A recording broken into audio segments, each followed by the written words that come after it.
शाही जी, आपकी लड़ाई बहुत लंबी चली लेकिन आखिरकार जीत गए आप। लेकिन इस हार से लेकर जीत तक आने में आपके अनुभव क्या रहे हैं? चुनाव जो है एक वैचारिक लड़ाई होती है और इसमें हमें अपनी विचारधारा को लेकर के उतरना होता है। और अगर हमारी कोई विचारधारा या कोई हमारा मिशन नहीं है तो मैं मानता हूं कि आप बिना आत्मा के लड़ाई कर रहे हैं। लेकिन आपकी जो विचारधारा थी आपकी निजी थी, सामूहिक तौर पर तो उसके पहले नहीं दिखाई पड़ी थी। नहीं। तो वैचारिक जो लड़ाई होती है वो व्यक्तिगत ज्यादा महत्वपूर्ण होती है या सामूहिक? नहीं, इसको स्वीकृति मिली है कि चुनाव में धन का प्रयोग नहीं होना चाहिए। इस पर मुहर लगा दी लोगों ने, कम से कम मेरे संदर्भ में। अच्छा, इसके पहले क्या था? नहीं, अब इसके पहले तो जो था वो रहेगा ही, लेकिन इसके बाद हमको लगता है कि शायद कुछ परिवर्तन आए। वकीलों की जो जमात है आपकी बहुत गंभीर अविश्वसनीयता तक पहुंच गई है, विश्वास संकट बहुत बड़ा हो गया है। वहां तक उसको तोड़ने, उसकी विश्वास को तोड़ने में ये पूरी जीत कितनी मददगार हुई है आपके लिए या भविष्य में होगी? देखिए, हमें अपनी बात को लेकर के 3 हार का सामना करना पड़ा। ये चौथा इलेक्शन था हमारा।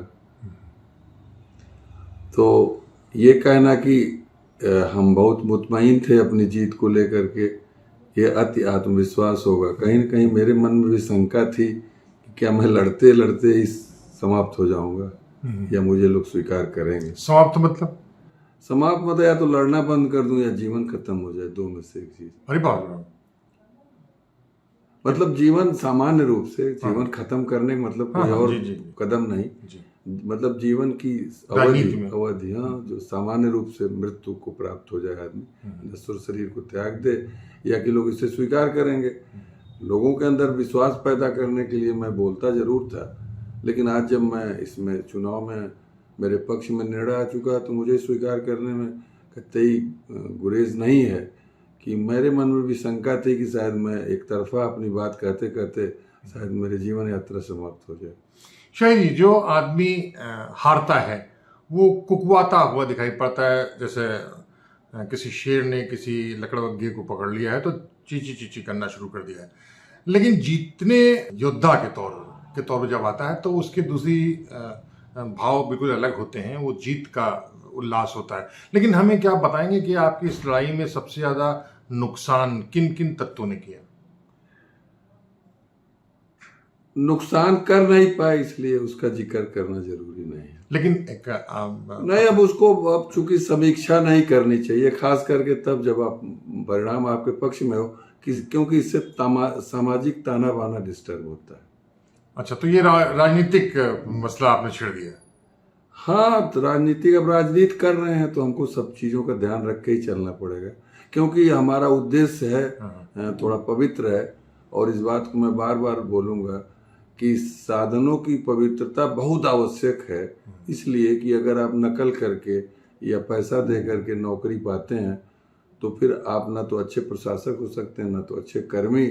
इसी तरह से अगर आप चुनाव में पैसा खर्च करके आएंगे तो जो हमारी मूलभूत समस्याएं हैं उसको आप बेंच के समझ कैसे उठा सकते हैं, क्योंकि आपके पैसे लगे होते हैं और आपको अपना पैसा निकालना होता है। इसलिए आपको मुकदमों में फेवरेबल ऑर्डर चाहिए होता है कोर्ट से, तो आप बात नहीं उठा सकते हैं। मेरा कोई पैसा नहीं लगा इसमें, तो मैं उम्मीद करता हूं कि शायद मैं अपनी बात, अपने वकीलों की बात उठा सकूंगा। गनीमत है कि आपने एक पहलू खोल दिया है, लेकिन दूसरा बता दीजिए कि व्यक्ति समूह के तौर पर आपके क्या अनुभव रहे? बहुत, आपकी बार तो बहुत उत्साहजनक प्रतिक्रिया थी। और जहां पर भी मैं गया, मेरी सारी मीटिंग्स में, लगभग 100 मीटिंग्स मैंने की, और 100 मीटिंग्स में कुर्सियां सब में कम पड़ गई।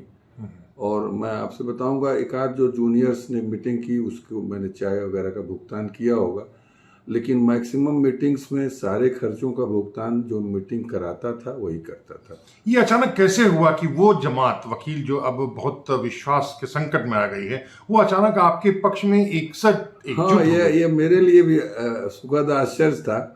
और लोगों का यह कहना था कि इसके पहले आप सीरियस नहीं थे इसलिए हम लोग आपके साथ नहीं आते थे।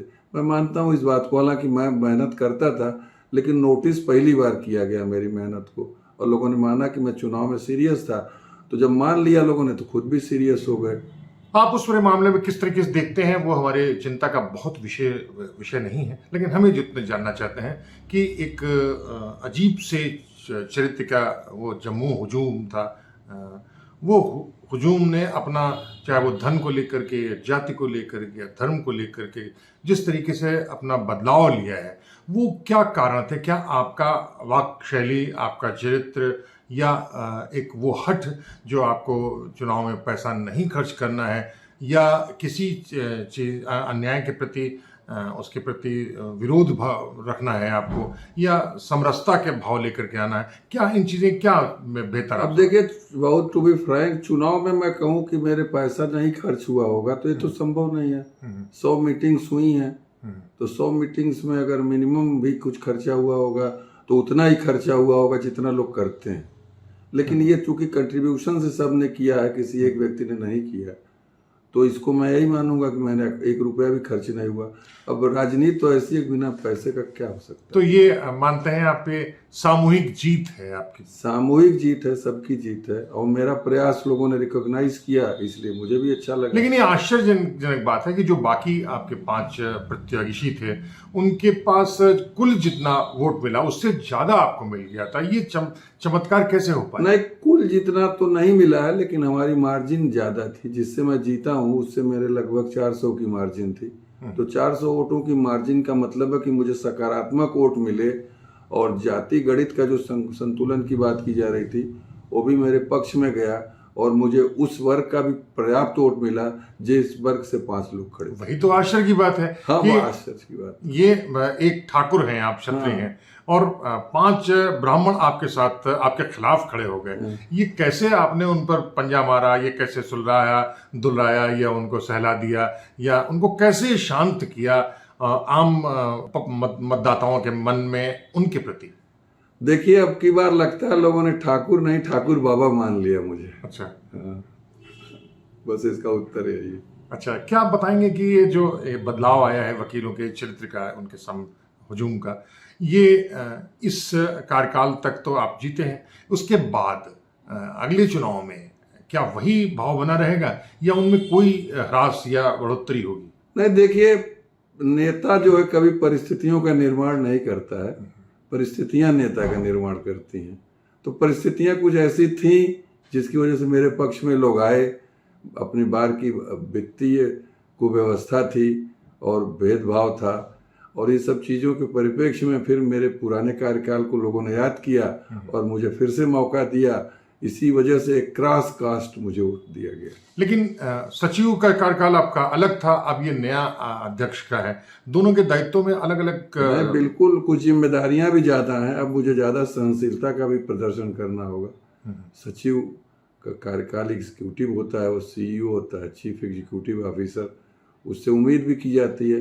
लेकिन अध्यक्ष से उम्मीद ये की जाती है कि वो जो थोड़ा सोबरिटी मेंटेन करेगा और सीनियर्स के और जूनियर्स के बीच में सेतु का काम करेगा, और उससे ज़्यादा सहनशीलता की उम्मीद की जाती है।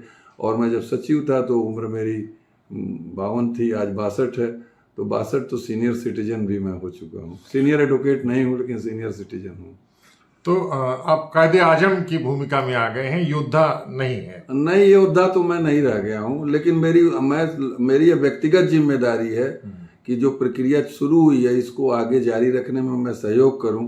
ये मेरी व्यक्तिगत जिम्मेदारी है। शाही जी, एक बात बताइए, आपके इस जीत से अगले साल तक कम से कम 11 महीने तक काम होंगे आपके, क्या उनमें पुरानी कार्यकारिणियों का लेखा जोखा भी देखने की कोशिश करेंगे, या बस वहीं खत्म? नहीं, इसके लिए तो हम लोग कोशिश करेंगे कि जो है ऑडिट हो, क्योंकि बहुत गंभीर अनियमितताएं आई हैं सामने, तो उससे हम बच नहीं सकते। हालांकि हमने कोई वादा नहीं किया था, लेकिन जो लोग लड़ रहे थे सभी ने वादा किया था, और इस आधार पर भले हमने कुछ वादा ना किया हो, लेकिन इलेक्शन तो इसी वजह से हम जीते हैं कि लोगों ने माना है कि जो अव्यवस्था है इस पर हम रोक लगाएंगे और आगे से इसमें सुधार लाएंगे। तो मेरी तो एक नैतिक जिम्मेदारी है कि मैं इसकी जांच कराऊं, एक बिना किसी पूर्वाग्रह के, अगर हो। लेकिन इससे महाभारत शुरू हो जाएगा, एक बड़ा भयावह। नहीं, इसमें हम शुरू में नहीं फंसेंगे। शुरू में हमारे सामने लिस्टिंग की समस्या है, रजिस्ट्री में समस्या है, और लिस्टिंग में घूसखोरी की समस्या है, भ्रष्टाचार भी है और पैसे रुपए का भी लेन देन हो रहा है मुकदमों के लिस्टिंग के लिए। रोस्टर की समस्या है, स्पिन सिस्टम है, एक ही तरह के मुकदमों के लिए 2 जज डिजिग्नेट होते हैं। तो जिन वकीलों को लगता है कि कोई जज उनको ज़्यादा रिलीफ दे सकता है, उसके यहाँ मुकदमा लगवाने के लिए वो रजिस्ट्री में बेइंतहा पैसा भी खर्च करते हैं। तो इन सब की शिकायत हम चीफ जस्टिस के सामने करेंगे और हम ये भी देखेंगे क्या पूर्व की कार्यकारिणी ने कोई लेटर लिखा है, और अगर लिखा है तो हम उसका अनुस्मारक देंगे, और नहीं लिखा है तो सारी चीज़ों को नए सिरे से उठाएंगे।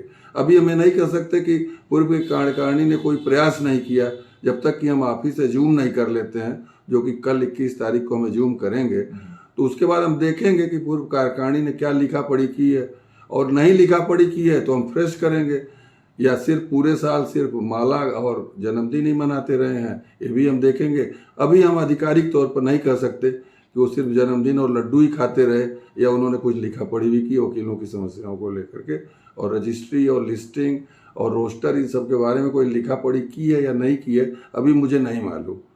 और लिखा पढ़ी अगर की होती तो कुछ चीज़ें रिकॉर्ड पर होती, लेकिन हो सकता है मेरी जानकारी में ना हो, तो ये तो रिकॉर्ड देखने के बाद भी पता चलेगा कि कोई कम्युनिकेशन हुआ है कि नहीं हुआ है। यानी आप पंजा मारने के आमादा हैं? नहीं, वो हमारी मजबूरी है। हमने कोई वादा नहीं किया, लेकिन मुझसे इतनी ज़्यादा उम्मीदें लगा रखी है लोगों ने कि जो वोट नहीं दिए हैं, हमारा अनुमान हो सकता है दिए ही हो, वो भी रोक के कहते हैं कि आपसे बहुत उम्मीदें हैं। तो मैं तो कहूँगा ईश्वर मेरी मदद करे, बहुत उम्मीद पाल ली है लोगों ने मुझसे, बहुत ज़्यादा, मेरे सामर्थ्य से परे भी उम्मीदें पाली हैं।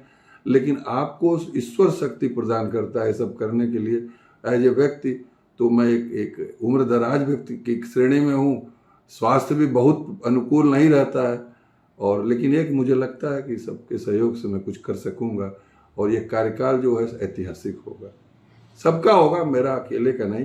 ये कार्यकारिणी बहुत अच्छी आई है, जो लोग चुन के आए गए हैं वो सब एक दूसरे से बहुत कंपैटिबल हैं, और सबका बैकग्राउंड अच्छा है, लगभग सारे प्रत्याशियों का। जूनियर एग्जीक्यूटिव, सीनियर एग्जीक्यूटिव में सभी के बारे में तो मुझे नहीं जानकारी है, लेकिन जो मेन पोस्ट है अध्यक्ष, मंत्री और कोषाध्यक्ष की, ये बहुत ही बेहतर कार्यकारिणी है। आपके जो वकील हैं, सदस्य हैं, वो मैंने पहले पूछा था आपसे कि वो बहुत संकट में हैं विश्वसनीयता को लेकर मसले पर। उन पर हस्तक्षेप करना, उन पर लगाम लगाने या उनकी प्रवृत्तियों पर रोक लगाना या आम वादकारी को राहत दिलाने में आप क्या प्राथमिकता से? नहीं, वकीलों की समस्याओं को लेकर के जो कोर्ट में कार्रवाई है उसमें हम भाग भी लेंगे, लेकिन हमारी भूमिका अंतर हाथ सहार दे बाहर बाहे चोट, आखिर हम गार्जियन तो वकीलों के ही है ना। तो हम वकीलों से होस्टाइल होकर के कोर्ट के साथ नहीं ज्वाइन कर सकते, लेकिन कोर्ट अगर किसी निर्णय पर पहुंचना चाहती है तो हम कोर्ट की